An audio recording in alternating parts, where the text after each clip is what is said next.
George R.R. Martin is a talented storyteller and world builder. This is evident in his most well-known work, A Song of Ice and Fire. Martin also worked on Elden Ring, in which he was tasked with shaping the world's mythos and history.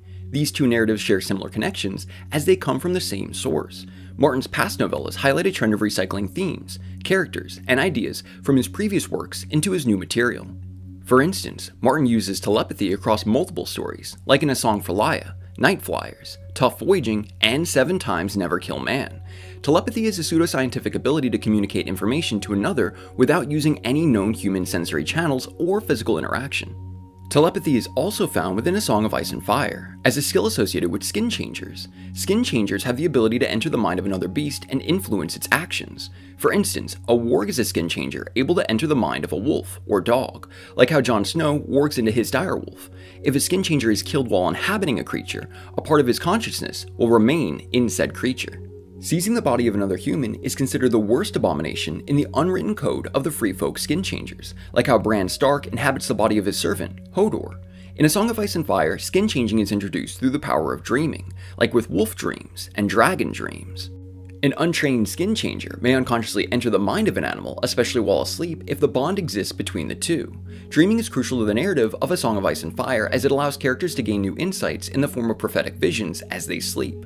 The concept of sending dreams to manipulate characters has been used by Martin before, like in the story And 7 Times Never Kill Man, in which two differing societies clash over their religious beliefs. During this conflict, the conquerors succeed in taking over the planet, but in the end the natives' religion telepathically influences the conquerors into burning their winter food supply and killing their own children, as revenge for the children the conquerors slew during their takeover. Although we won't take a deep dive into the story of And 7 Times Never Kill Man, an interesting aspect of the narrative involves pyramids, which are the focal point of the native people's religion. These pyramids seem to telepathically have the same influence over the conquerors as the werewoods had over the first men that invaded Westeros. In both instances, the conquering newcomers are swayed to join the old religion of the natives, seemingly by their own volition. Within A Song of Ice and Fire, the three-eyed crow can enter the dreams of others, and even influence the dreamer's actions, like how he influenced Bran to journey north, beyond the Wall. Melisandre thinks that sleep is a little death, and dreams the whisperings of the other, who would drag us all into his eternal night. Sleep and death have long been associated with each other since ancient times. For example, in Greek mythology, Hypnos, the personification of sleep, was the twin brother of Thanatos, the personification of death. Within Elden Ring, Saint Trina is a saint of sleep, who travels the lands between through the dreams of its inhabitants. Trina has attracted a following of priests, rumored to use sleep-inducing arrows for ritual purposes. Thalia, a devout follower of Saint Trina, states that Trina's poison would plunge you into an eternal slumber. Thalia is an adept poison expert and wishes to create a unique elixir. He believes sleep is a balm, and eternal sleep is an elixir. Thalia's concoction is an elixir that causes swift and certain death, with only a single sip. Thalia thought of St. Trina's sleep when he created this, but the ebony sleep he concocted had not the sweetness of nectar, nor the gentleness of rest's embrace. Side note, in A Song of Ice and Fire, Sweetsleep is a drug that gives the gift of a painless death. 3 doses of Sweetsleep will cause the victim to slip into a slumber that they will never wake from, killing them. Sweetsleep smells sweet, and has a very sweet taste. Therefore, as an assassin's poison, it is best used in sweet foods, such as cakes, pies, and honeyed wines. Sweetsleep is known as the gentlest of poisons. If you partake in the nectar provided by Saint Trina, you will die in a deep slumber, which grants the ability to telepathically communicate the saint's wish to kill Mikola. Saint Trina's lilies can be used to craft items related to sleep, and the saint's protector is the putrescent knight. Putrescent meaning decay, which is symbolized through the knight carrying a cleaver fashioned with human bones. Thus, Saint Trina embodies the ancient connection between sleep and death. Trina built a following through visiting the dreams of others, like how the three-eyed crow visited Bran in his dreams. Again, I believe this to be a form of telepathy, as Trina communicates with her flock by means outside of the known senses. Dream telepathy is a purported ability to communicate telepathically with another person while they're dreaming. The mainstream scientific consensus rejects dream telepathy as a real phenomenon. The first person in modern times to claim to document telepathic dreaming was Sigmund Freud. Dream telepathy could be used to describe St. Trina's abilities. In A Song of Ice and Fire, the telepathic abilities associated with skin changers can be amplified if an individual practices in the dark. For example, Bran trains his power to warg in the depths of Winterfell's crypt, and Arya trains her power to skin change while she is blind. Arya is trained to fight blindly within the House of Black and White by the Faceless men. The Faceless Men reminded me of the Black Knife Assassins from Elden Ring, as they are both groups of professionally trained executioners that serve death. The Faceless Men cure the faces of the dead who come to die in their sanctuary, hanging their skins in deep vaults below the temple as masks, which they use to disguise themselves during their assassination contracts, while the Black Knife Assassins use concealing veils to hide their presence, rendering them effectively invisible. Following the Night of the Black Knives, the Sentry Torch was crafted to make the assassins more visible to guards at night. Arya Stark's training throughout her journey reminded me often of Malenia, Blade of Mikola, both being blind sword masters that utilize a technique related to flowing water. Sirio, Arya's first trainer, explains that he teaches her the Bravo stance, the water dance, swift and sudden. Sirio also teaches Arya not only to depend on her sight, but also to depend on her other senses. He even trained her with a blindfold before she was later actually blinded in the House of Black and White.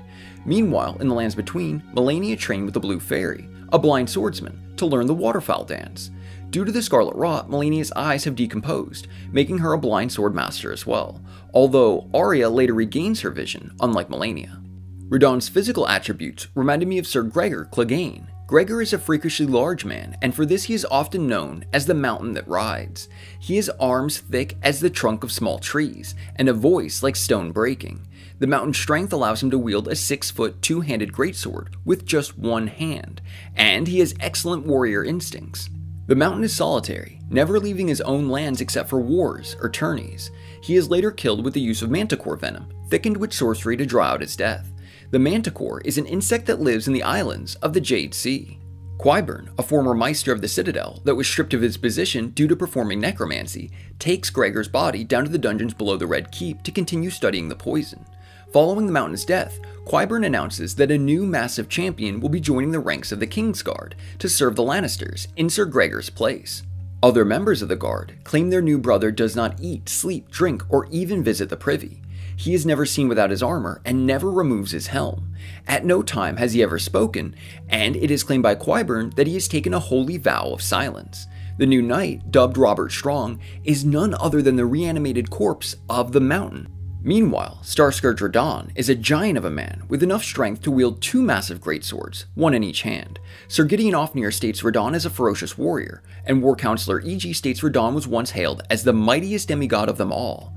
During the Shattering War, Radahn was left afflicted with Malenia's Scarlet Rot, just as how the Mountain was poisoned with manticore venom. The rot consumed Radahn's mind, leaving him to roam the Wailing Dunes as a mindless beast who devours the flesh of friend and foe alike. After Radahn's death, Mikola revives him, just as Qyburn revived the Mountain. Both Sir Gregor and Radahn do not speak after they have been revived, both being used like a puppet to harness the strength they possess. Gregor constantly suffers from extreme headaches and consumes vast quantities of Milk of the Poppy to try to dull the pain. The cause of these headaches is unknown, but are perhaps due to a condition of gigantism. Gigantism is a condition characterized by excessive growth and height significantly above average.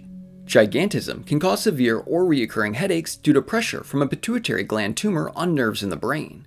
In A Song of Ice and Fire, giants are a race of sentient humanoids that once lived in various regions of the known world, but now only live in northern Westeros beyond the Wall. The people of the Seven Kingdoms believe them to be extinct.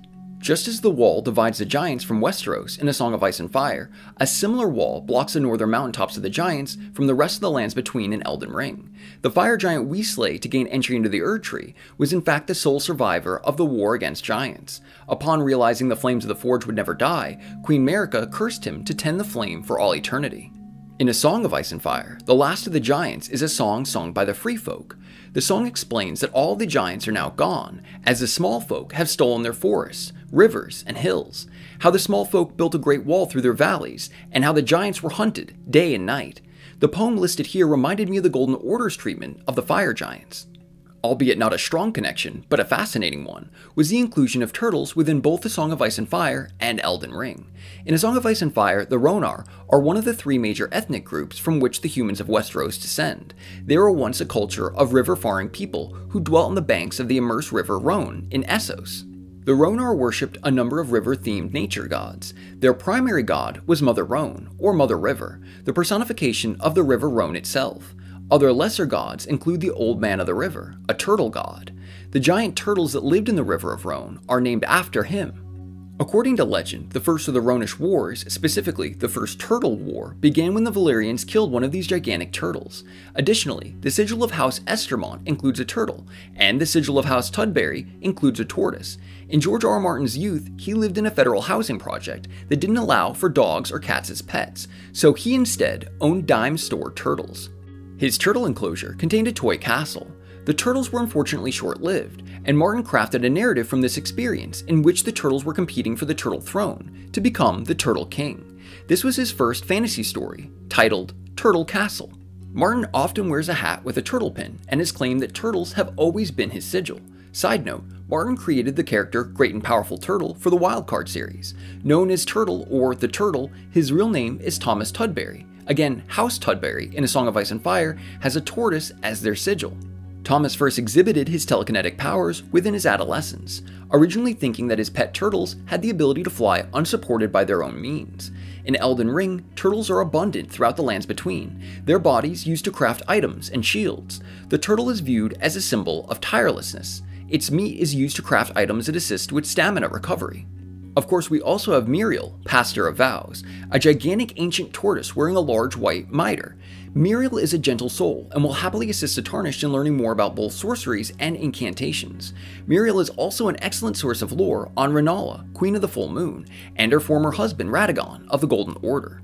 There are also spectral turtles used mainly for puzzles related to 3 different rises. Rises are associated with sorcery. The 3 rises involving the spectral turtles reward the player with memory stones and Ranni's Dark Moon. These spectral turtles in Elden Ring reminded me of the phantom tortoises in A Song of Ice and Fire. In Quarth, there lives a type of tortoise referred to as a phantom tortoise. Following the destruction of the House of the Undying, it is reported that phantom tortoises have been seen carrying messages between the windowless houses of Warlock's Way. The House of the Undying is home to the leaders of Warlocks in Quarth. Warlocks are magic practitioners of Essos. Both the House of the Undying in A Song of Ice and Fire and the Rises found in Elden Ring are related to sorcery. Before we conclude our series on the connections between Elden Ring and Martin's other works, I wanted to cover one final connection I found to be rather interesting. In A Song of Ice and Fire, a red comet appears in the sky, and it is believed by various characters to herald different events, and thus, different people give the comet different names, including the Red Sword, the Dragon's Tail, the Red Messenger, Mormont's Torch, the Bleeding Star, and the Harbinger. Daenerys believes it to be a herald of a rise to power given by the gods to show her the way. Melisandre believes it is a herald for the prince that was promised. Greatjon believes it represents vengeance. In the streets of King's Landing, they say it warns of blood and fire. Maester Crescent tells a child that fears the red comet not to worry, as it is simply a thing in the sky, and will be gone soon enough. The Maester did not believe in omens, and yet, old as he was, he had never seen a comet half so bright, nor such a terrible color. The color of blood and flame. Within the lands between exists the Blood Star. The sorcery's Briar of Punishment that was discovered by exiled criminals is powered via the sacrifice of the caster forming a communion with the Blood Star. The guilty, their eyes being gouged out by thorns, lived in eternal darkness, which is where they found the Omen Star. The Thorn sorcerers utilize red glintstone, essentially glintstone, being fused with blood sacrifice to form a physical representation of the Blood Star. The Great Star's weapon states a blood-stained star is an ill omen, just like the Red Star from A Song of Ice and Fire. Although the Blood Star can be interpreted differently depending on your perspective, like how different characters in A Song of Ice and Fire have different opinions about the Red Comet, I believe that both astronomical events represent blood, fire, childbirth, and sacrifice. As always, thank you so much for taking the time to watch, and I sincerely hope you all have a wonderful week.